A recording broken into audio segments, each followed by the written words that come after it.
გამარჯობათ, მოგესალმებით ყველას. ვიწყებთ ვებინარს მაგ ჯორჯიას პლატფორმაზე მშობლის სკივრი.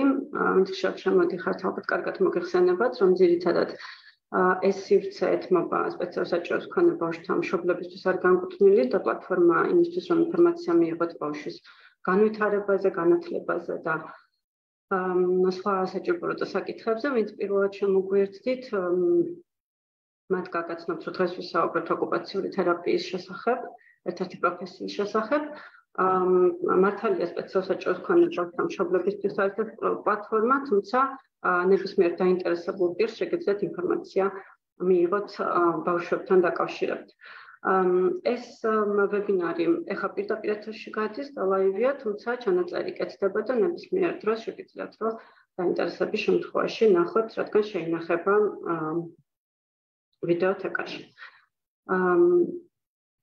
მე მაქვს პატივი, რომ გავუძღვე ამ ვებინარს, ვარ ნინო რუხაძე, პროფესიით ოკუპაციური თერაპევტი და გაგაცნობთ ჩემს საკუთარ პროფესიას, რომელიც შედარებით ახალია საქართველოსთვის. დაახლოებით 2002 წლიდან იწყება ამ პროფესიის დანერგვა ქვეყანაში, ანუ დაახლოებით 20 წლის ისტორია აქვს ჩვენ ქვეყანაში ამ პროფესიის განვითარებას. და შესაბამისად შეიძლება ვარაუდობთ, რომ საქართველოში ყველამ კარგად არ იცის, რას გულისხმობს ეს დარგი. საქართველოსთვის ახალი დარგია, თუმცა ისე სხვა პროფესიებს რო შევადაროთ, პრინციპში ერთ საუკუნოვანი ისტორია აქვს განვითარების, ანუ ზოგადად სხვა პროფესიებთან შედარებით მსოფლიოშიც ახალი დარგია. ოკუპაციური თერაპია არის რეაბილიტაციის დარგი, ამ სიტყვის ძალიან ფართო გაგებით და მნიშვნელობით. მსოფლიო ჯანდაცვის ორგანიზაცია ჯანმრთელობასაც საკმაოდ ფართოდ განსაზღვრავს და ყველამ ვიცით, რომ ჯანმრთელობა ეს არ არის მხოლოდ რამე დაავადების ან ჯანმრთელობის მდგომარეობის ქონა ან არ ქონა. ეს ცნება ძალიან აქტიურად უკავშირდება კეთილდღეობას და კეთილდღეობა კი მიგონიშნავს იმას, რომ ადამიანი კარგად არის, თავისი ადგილი ნაპოვნი აქვს, საზოგადოებაში ჩაბმულია და საკუთარი თავის განვითარების და რეალიზაციის შესაძლებლობა აქვს. და რა თქმა უნდა, არსებობს უამრავი პროფესია, რომელიც აი ამ დიდ მიზანს ემსახურება. და ერთ-ერთი პროფესია არის ოკუპაციური თერაპია იმ სხვა პროფესიებთან ერთად, როგორც შეიძლება იყოს ფიზიკური თერაპია, ენისა და მეტყველების თერაპია, სოციალური სამუშაო, არტ თერაპია და ასე შემდეგ და ასე შემდეგ. ყველა ადამიანი, ვინც ამ სფეროში მუშაობს, ცხადია, მუშაობს ადამიანებთან, ოკუპაციურ თერაპევტებიც მუშაობთ ადამიანებთან, თითოეულ ინდივიდთან, ნებისმიერი ასაკის, ეს შეიძლება იყვნენ ბავშვები და ამ კონკრეტულ პლატფორმაზე უფრო ბავშვებზე ვაკეთებთ ხოლმე აქცენტს, თუმცა ოკუპაციურ თერაპევტები მუშაობენ დასრულებთანაც, ხანდაზმულებთანაც და არა მარტო ინდივიდუალურად ერთ ადამიანთან, ხშირად მუშაობენ მთელ ოჯახთან, ასევე მუშაობენ ჯგუფებთან და ორგანიზაციებთანაც კი. რა შემთხვევაში შეიძლება ვიფიქროთ, რომ ვინმეს სჭირდება ოკუპაციური თერაპევტის მხარდაჭერა. როგორც წესი, თვითონ სიტყვის განმარტებიდან რო დავიწყოთ, ოკუპაცია ეს არის დაკავება, ხშირ შემთხვევაში ჩვენ რა კონტექსტშიც ვიყენებთ ხოლმე ამ სიტყვას, ეს არის ვთქვათ ტერიტორიების დაკავება. ხშირ შემთხვევაში ძალით, მაგრამ ოკუპაციურ თერაპიაში დაკავებულობას განვიხილავთ როგორც ოკუპაციას, ანუ საქმიანობას, რითი ადამიანი დაკავებული. და სხვადასხვა ასაკში და სხვადასხვა კონტექსტში და სხვადასხვა დროს ადამიანი სხვადასხვა რამეს ისრულებს, სხვა რაღაცით არის დაკავებული. ზოგ შემთხვევაში ისვენებს, ზოგ შემთხვევაში ერთობა, ზოგ შემთხვევაში საგანმანათლებლო აქტივობებით არის დაკავებული, შეიძლება მუშაობდეს და რაღაც საქმიანობით იყოს დაკავებული. ასევე დაკავებულია ხშირად საკუთარი თავის მოვლით, რომელიც ბევრ რამეს მოიცავს თავის თავში, ხო, კვებას, საკუთარ ჰიგიენაზე ზრუნვას, ჩაცმას, გახდას, სახლის დაალაგებას და უამრავი საქმიანობების რეპერტუარია, რასაც ადამიანი ასრულებს. შესაბამისად, ანუ ბავშვების შემთხვევაში პირველი ესეთი მთავარი საქმიანობა, რაც თავში აზრად ყველას მოგვივა, ცხადია არის თამაში და ოკუპაციური თერაპევტები თამაშს ძალიან ინტენსიურად იყენებენ საკუთარი პროფესიული აქტივობისას. თამაში ხშირ შემთხვევაში თვითმიზანიც არის, რომ ბავშვმა შეძლოს თამაში, თამაშით სამყაროს შემეცნება, გამოკვლევა საკუთარი თავისაც, თავისი გარემოსი, გაიგოს გაცილებით ბევრი რამე, ვთქვათ, რა მასალები არსებობს, რა მიზეზი შედეგობრივი კავშირებია სამყაროში ამ სათამაშოებით მაგალითად. თუმცა თანდათან ზრდასთან ერთად მას მეტი და მეტი საქმიანობითი რეპერტუარი უჩნდება, ხო? თანდათან იწყებენ საკუთარი ხელით ჭამას, ჩაცმა გახდაში მონაწილეობას, უამრავ რაღაცას სწავლობენ, იწყებენ მაგალითად ინსტრუმენტების გამოყენებას, თავიდან შეიძლება იყოს პასტელები, მე რა ვთქვათ, სასკოლო ნივთები, ასევე ერთობიან ეზოში, სრიალებენ სასრიალოზე და ასე შემდეგ და ასე შემდეგ. და არის უამრავი მდგომარეობა, რომლის დროსაც შეიძლება ამ საქმიანობების შესრულება ბავშვს უჭირდეს, გარკვეული მიზეზების გამო. ან თქვათ არ გამოსდიოდეს. და ეს მნიშვნელოვანი საქმიანობები, რომელიც ოკუპაციურ თერაპევტებს გვჯერა და ჩვენი პროფესიის მთავარი არსიც ეს არის, რომ ჩვენ გვჯერა იმისი, რომ საქმიანობაში ჩართვით, ადამიანი ვითარდება, ადამიანი საკუთარ თავის რეალიზაციას ახდენს, ადამიანი საკუთარ თავს გამოხატავს საქმიანობებით და ეს ძალიან მნიშვნელოვანია და ხშირ შემთხვევაში თერაპიული ეფექტიც აქვს. სწორედ ოკუპაციურ თერაპევტები ამ საქმიანობებს ვიყენებთ როგორც თერაპიულ საშუალებად. აი ესე პარალელი რო გავავლოთ, თუ ვთქვათ, ექიმი შეიძლება მედიკამენტებს იყენებდეს თერაპიულ საშუალებად, ოპერაციას იყენებდეს თერაპიულ საშუალებად, მაგალითად, ვთქვათ, ფიზიკური თერაპევტები იყენებდნენ ვარჯიშებს თერაპიულ საშუალებად, ოკუპაციურ თერაპევტები ხშირ შემთხვევაში იყენებენ რაღაცით დაკავებულობას, ანუ რაღაც საქმიანობის შესრულებას, როგორც თერაპიულ საშუალებას. და ეს ერთი შეხედვით შეიძლება ძალიან მარტივი იყოს და ოდნავ შევხედე, როგორი შეიძლება იყოს ოკუპაციური თერაპევტის ერთი ჩვეულებრივი სამუშაო დღე. ესე გარედან რო შეხედებთ, თქვენ დაინახავთ, რომ ერთ ბავშვთან, ან ზრდასრულთან, ან ხანძაზმულთან ერთად, ან შეიძლება ჯგუფთან ერთად რაღაცას ფუსფუსებს, რაღაცას აკეთებს მათთან ერთად. აკეთებს იმას, რაც მათთვის მნიშვნელოვანი და საინტერესოა, ან უფართოვებს აი ამ ინტერესის არეალს. და აი ეს ერთად კეთება არის ჩვენი ყოველდღიური საქმიანობა. ეს კეთება ისევ ვიტყვი, რომ ნაირ-ნაირი შეიძლება იყოს, ეს შეიძლება იყოს თამაში, ეს შეიძლება იყოს ერთად ხატვა, ეს შეიძლება იყოს საჭმლის მომზადება, ეს შეიძლება იყოს გასართობ მოედანზე თამაში და ასე შემდეგ. შესაბამისად, მთელი ამ ვებინარის მთავარი იდეა გარდა პროფესიის გაცნობისა, ასევე ჩვენთვის არის იმ დაინტერესებული ადამიანების პოვნა საქართველოში, ვინცაც მოუნდებათ, რომ გახდნენ ოკუპაციური თერაპევტი. და შესაბამისად, მათთვის ინტერესის აღსაძვრელად, რომ წარმოიდგინათ, თქვენი სამუშაო შეიძლება იყოს პირველ რიგში ადამიანებთან ურთიერთობა ძალიან ინტენსიური, თუმცა ეს ურთიერთობა ძირითადად გაშუალებული არის მათთან ერთად რაღაცის კეთებით. და დასაწყისში ეს შეიძლება იყოს ესეთი ძალიან აქტიური ჩაბმა ერთად, მაგალითად კვების პროცესში, მაგალითად რაღაცის გამოკვლევის პროცესში გარემოსი, თუმცა თანდათან მთელი თერაპიის არსი ის არის, რომ თანდათან ოკუპაციური თერაპევტის ნაკლები ჩართულობა იყოს საჭირო ამ საქმიანობაში და მეტი არჩევანი, მეტი აქტივობა გადავიდეს თვითონ იმ ადამიანზე, ვისთანაც ოკუპაციური თერაპევტი მუშაობს. გარდა აი ამ საქმიანობებისა და ერთ დღეს რო შეხედათ, შეიძლება იყოს 30 წუთიანი ან 1 საათიანი შეხვედრა ადამიანთან და მასთან ერთად სხვა საქმიანობების კეთება და აი ამ კეთების დროს იმასაც დაინახავთ, ბევრი, ვისაც ნანახი გაქვთ, ასევე ამოიცნობთ მაგ ფაქტს, რომ ოკუპაციური თერაპევტი თან შეიძლება აი ამ კეთების დროს რაღაცას ზომავდეს, მაგალითად, როგორია ავეჯის ზომა, რამდენად შეესაბამება, ვთქვათ, ბავშვის ან ზრდასრულის სხეულის ზომებს. რამდენად მოსახერხებელ პოზაში კეთდება ის საქმიანობა, რასაც ასრულებენ. არის თუ არა თვითონ ის ინსტრუმენტები და საშუალებები მორგებული შესაძლებლობებზე, რომ ადამიანმა ეფექტურად გამოიყენოს ის ნივთები, რასაც ამა თუ იმ საქმიანობის დროს იყენებს. არის თუ არა ეს ყოფილი უსაფრთხო. მოკლედ ოკუპაციური თერაპევტები, ანუ აი ამ კეთების დროს ერთი შეხედვით შეიძლება უყურებდეთ, რომ რაღაცას ფუსფუსებენ და ერთობლივად აკეთებენ, მაგრამ ამავდროულად, ოკუპაციური თერაპევტის ტვინში მიმდინარეობს ესეთი ანალიტიკური პროცესი.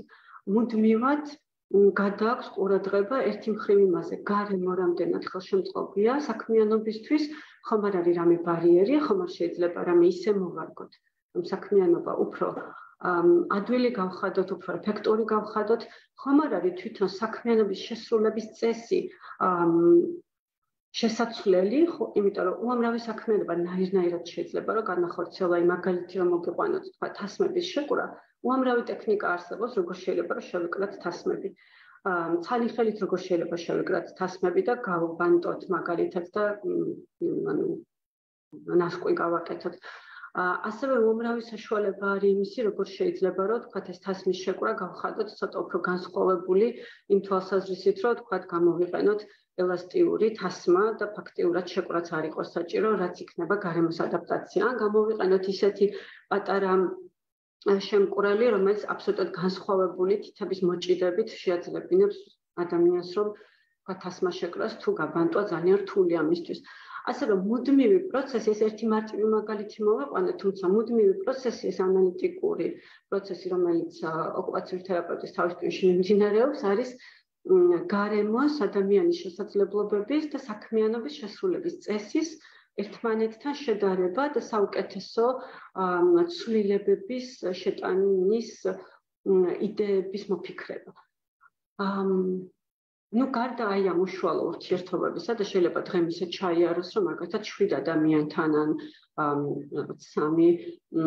3 ჯგუფთან მოუწიოს ოკუპაციურ თერაპევტის მუშაობა და ამით იყოს ძირითადად ესეთი მთავარი პროდუქტული დღედატვირთული. შემდეგ უკვე რა თქმა უნდა გულისხმობს დოკუმენტაციასთან მუშაობასაც, რაც განხორციელდა ამის ჩაწერას, გაანალიზებას, მოძიებას იმ რესურსების, რომელიც საჭირო შეიძლება იყოს თქვათ გარკვეული გარემოს მორგებისთვის, გარკვეული რესურსების მოძიებისთვის და ასე შემდეგ და ასე შემდეგ. მოკლედ, თავი ძირითადი მისია ოკუპაციურ თერაპევტის არის, რომ იმ ადამიანთან ერთად, ვისთანაც მუშაობს, რაც შეიძლება გააფართოვოს საზოგადოებრივ ცხოვრებაში ჩართვის ხარისხი და ეფექტი. და ეს საზოგადოებრივ ცხოვრებაში ჩართვაში იგულისხმება ზუსტად ის, რომ ვთქვათ, ასე კი შესაბამისად ადამიანი იყოს დასაქმებული, თავისი ადგილი ქონდეს ნაპოვნი ცხოვრებაში, შეეძლოს რომ განათლება მიიღოს, ყველა ის უფლება, რაც არის ადამიანთან უნივერსალური უფლებები, ყველა ამ უფლების რეალურად გამოყენება შეძლოს. ეს არის ჩვენი მისია. და გჯერა რომ სხვადასხვა საშუალებებით ყოველთვის ესეთი რაღაცის გჯერა რომ ყოველთვის შეიძლება მოიძებნოს განსხვავებული გზა, როგორ შეიძლება რომ ადამიანმა საკუთარ თავს რეალიზაცია უკეთესად მოახდინოს. ამ ყველაფრისთვის რა თქმა უნდა ჩვენ ვსწავლობთ ძალიან ბევრს. ოკუპაციური თერაპევტების განათლება ერთი დიდი მხარე ეფუძნება, რა თქმა უნდა, სამედიცინო სფეროში დაგროვილი ცოდნის გამოყენებას და ოკუპაციური თერაპევტების სწავლობენ ისეთ საგნებს, როგორც არის მაგალითად ანატომია, ფიზიოლოგია, კინეზიოლოგია და ასე შემდეგ და ასე შემდეგ. მეორე დიდი მხარე ეს არის, რა თქმა უნდა, სოციალური მეცნიერებები, იმიტომ რომ ადამიანთან მუშაობის დროს ძალიან მნიშვნელოვანია, ვთქვათ, კომუნიკაცია ადამიანთან, ეფექტური კომუნიკაციის დამყარება, მისი ემოციური მდგომარეობის გაზიარება, ემპათიის გრძნობა და ასე შემდეგ და ასე შემდეგ. შესაბამისად, ფსიქოლოგიის უამრავ საგანს სწავლობენ ოკუპაციურ თერაპევტები და ძირითადი სფერო ცოდნის ასევე რა თქმა უნდა დაგროვილია თვითონ ოკუპაციურ თერაპიაში მიუხედავად მისი შედარებით ახალგაზრდა ისტორიისა, ოკუპაციურ თერაპიაში დაგროვილია ცოდნა, როგორ შეიძლება რომ საქმიანობები გამოიყენო თერაპიულად, ან რა საქმიანობები შეიძლება სულ არ იყოს თერაპიული, როგორ შეიძლება გარემოცვალო, რამდენიმე გარემო არსებობს, რამდენიმე ასპექტი არსებობს პიროვნებაში, მოკლედ ეს არის მთელი ზღვა ინფორმაცია, რომელიც მე უკვე პრაქტიკაში გამოყენების თვალსაზრისით გადადის უნარჩვევებში და კომპეტენციებში. ვის შეიძლება დაინტერესოს მაგალითად, რომ გახდეს ოკუპაციური თერაპევტი? მე ვფიქრობ, რომ ესენი არიან ის ადამიანები, განსაკუთრებით საქართველოში ახლა, ძალიან დიდი ყურადღება ექცევა ოკუპაციური თერაპიის როლს რეაბილიტაციის სტრატეგიულ განვითარებაში. სახელმწიფო სტრატეგიულ განვითარებაში რეაბილიტაციის კუთხით ოკუპაციური თერაპიის პრომოუშენი და წინწამოწევა ერთ-ერთი საკითხია, იმიტომ რომ გამომდინარე იქიდან, რომ ახალგაზრდა დარგია ქვეყნისთვის, ძალიან ცოტა ოკუპაციური თერაპევტია საქართველოში. და შესაბამისად, მთელი ეს ვებინარიც იმას ეძღვნება, რომ თქვა გავხადოთ გაცილებით უფრო მეტი პროფესიონალი გავზარდოთ და მეტი ადამიანი დაინტერესდეს ამ სფეროთი. ვის შეიძლება დაინტერესოს? ყველა იმ ადამიანს, ვინც ფიქრობს, რომ საკუთარი სამუშაო დაუკავშიროს ადამიანებთან ურთიერთობას, ადამიანების მხარდაჭერას, ასევე იმათვისაც უყვართ სიახლე და უყვართ რაღაც ინოვაციაში და აინტერესებს ინოვაციაში მონაწილეობა, რაც პრინციპში მუდმივად გრძელდება მერე, იმიტომ რომ სხვადასხვა პრობლემების გადაჭრის გზების მოძიება ყოველთვის გულისხმობს იმას, რომ რაღაც ახალი ინფორმაცია უნდა მოიძიო, რაღაც ახლებურად უნდა შეხედო სიტუაციას, შეიძლება განსხვავებული მასალები უნდა მოიძიო და გადააკეთო, თუნდაც ჩვეულებრივი საყოფაცხოვრებო ნივთები იმისთვის, რომ უფრო მორგებული გახდეს ადამიანებისთვის.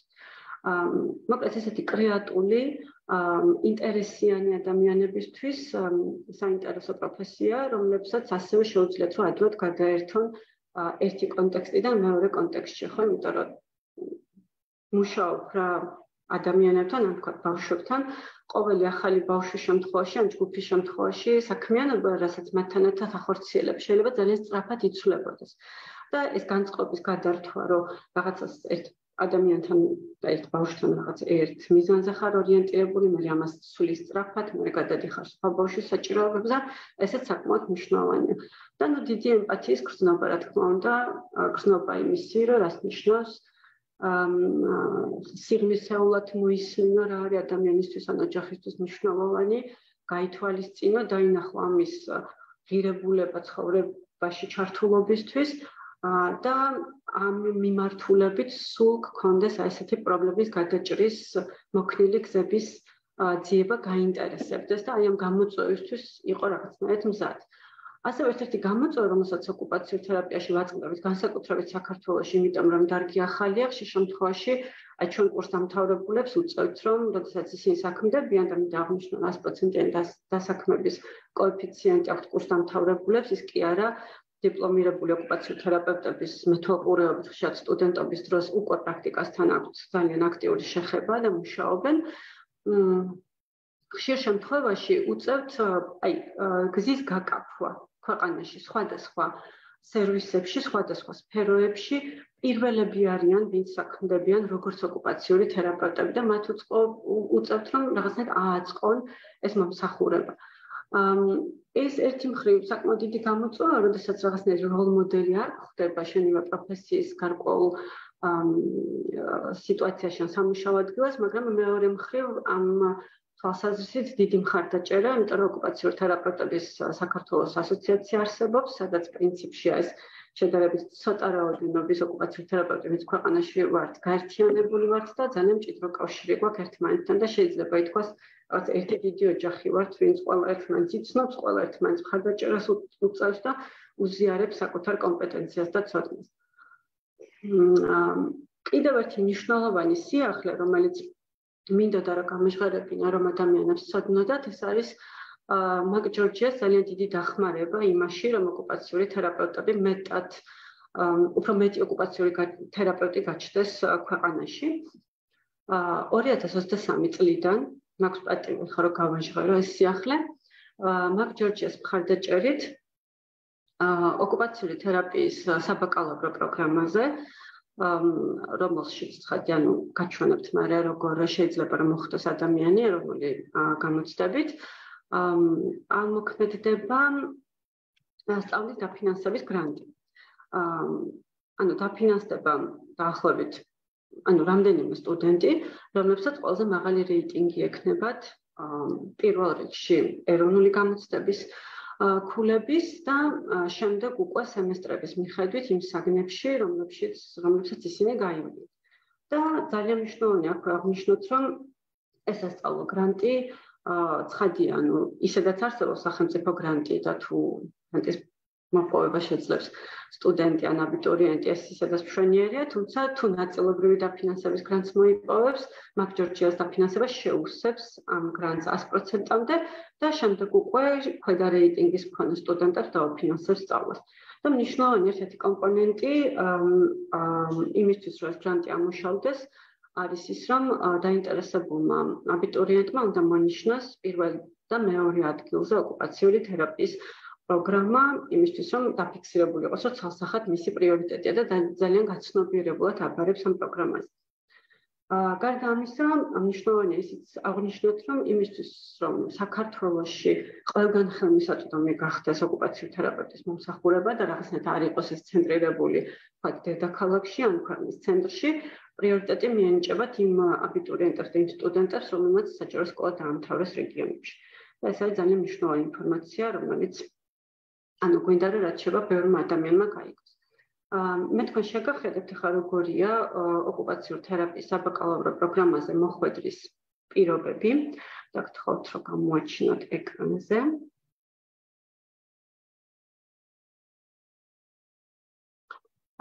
დღესდღეობით დარგი რადგან ახალია, ერთადერთი პროგრამა არსებობს ქვეყანაში ოკუპაციურ თერაპიის ჯავახიშვილის უნივერსიტეტში. და შესაბამისად, ჯავახიშვილის უნივერსიტეტი უნდა აირჩიოს დაინტერესებულმა პირმა ოკუპაციურ თერაპიის საბაკალავრო პროგრამა, სადაც ბარდება 4 გამოცდა, 4 სავალდებულო გამოცდა. ესენია ქართული ენა, უცხო ენა, თუმცა აქ აღსანიშნავია, რომ უცხო ენის თვალსაზრისით აუცილებელი მოთხოვნა გვაქვს ინგლისური ენა, მიუხედავად იმისა, რომ სწავლა ქართულ ენაზე მიმდინარეობს, ძალიან ბევრი მასალა, რასაც სტუდენტები ამუშავებენ, არის ინგლისურ ენაზე. აი, პირველი სლაიდის შეგახედებთ ჯერ პირველ რიგში. რამ თვითონ პროგრამა გაგაცნოთ. პირველ ხაზზე ხედავთ იმ კოდს, რომელიც შეესაბამება ეროვნულ გამოცდებს, ეროვნული გამოცდების კოდი რაც არის 00-150. კვალიფიკაცია, რასაც ადამიანი მიიღებს, ეს არის ოკუპაციურ თერაპიის ბაკალავრი, ხანგრძლივობა სწავლის არის 4 წელი, 240 კრედიტი არის მოცულობა, საგნების აჯამებით, რასაც ეუფლება სტუდენტი, ანუ ოკუპაციურ თერაპევტი. სწავლის საფასური არის 2250 ლარი და ზუსტად აქვე აღნიშნავს სასწავლო გრანტის შესაძლებლობა ძალიან კარგი შანსია იმისთვის, რომ დაინტერესებულმა პირებმა ეს მხარდაჭერა მიიღონ მაგ-ჯორჯიადან. სტატუსი პროგრამის აკრედიტებულია, სულ ახლახანს გაიარა რეაკრედიტაცია 2027 წლამდე აქვს აკრედიტაცია და შემდეგ ისევ გავივით რეაკრედიტაცია, სწავლების ენა არის ქართული. და ეს არის პრიორიტეტების საგნების მიხედვით მეორე სლაიდზე, რომელიც აჩვენებს რა არის მინიმალური ზღვარი მაგალითად აი ამ საგნებში, როგორ ნაწილდება ადგილების რაოდენობა, სულ ამჟამად არის 20 ადგილი. მისაღები კანდიდატების აქვე პატარა საიდუმლოს გაგიმხელთ, რომ 20 ადგილი ჯერ არ შეგვივსია, ასე რომ მაღალი კონკურსი არ არის თითო ადგილზე. დაინტერესებული პირებისთვის შეიძლება საინტერესო ინფორმაცია იყოს და მოკლედ ქართული ენის, ინგლისურისა და ბიოლოგიის გარდა არჩევა შეიძლება შემდეგი 3 საგნიდან მათემატიკა, ფიზიკა ან ქიმია, თუ შეგიძლიათ რომ ჩააბაროთ. ამ 3 ვარიანტით შეიძლება რომ ჩააბაროთ ოკუპაციურ თერაპიის საბაკალავრო პროგრამაზე. ცხადია ასევე მოქმედებს მობილობაც, თუ ახალგაზრდა აღმოაჩენს, რომ სადაც სწავლობს, შეიძლება თავი მოსინჯოს სხვა პროფესიაში და ფიქრობს, რომ შეიძლება ისეთი საინტერესო არ აღმოჩნდა და ხო არ უნდა შეცვალოს დარგი, ასევე არსებობს ზაფხულობით, ყოველთვის ვაცხადებთ მობილობას დაინტერესებული პირებისთვის. პრინციპში სულ ეს იყო, რაც მინდოდა თქვენთვის მეთქვა, თუ კითხვები არსებობს და გაჩნდა სიამოვნებით ვუპასუხებდი. გამოჩნდება ალბათ ჩატში.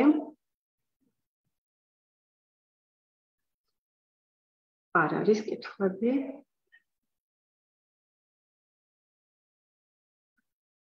კარგით, მაშინ ძალიან დიდ მადლობას გადავხდი მაგ-ჯორჯიას, დიდ მადლობას გადავხდი მშობელთა სტივლის პლატფორმას. დაინტერესებულ პირებს ყოველთვის შეგიძლიათ რომ მოგმართოთ ჯავახიშვილის უნივერსიტეტში საბაკალავრო პროგრამაზე. მე ამ პროგრამის კოორდინატორიც გახლავართ და თუ დაგვიკავშირდებით, სიამოვნებით დაგაკვალიანებთ უფრო სიღრმისეულად თქვენი კითხვებიდან გამომდინარე. ახლა კი დაგემშვიდობებით, დიდი მადლობა ყურადღებისთვის.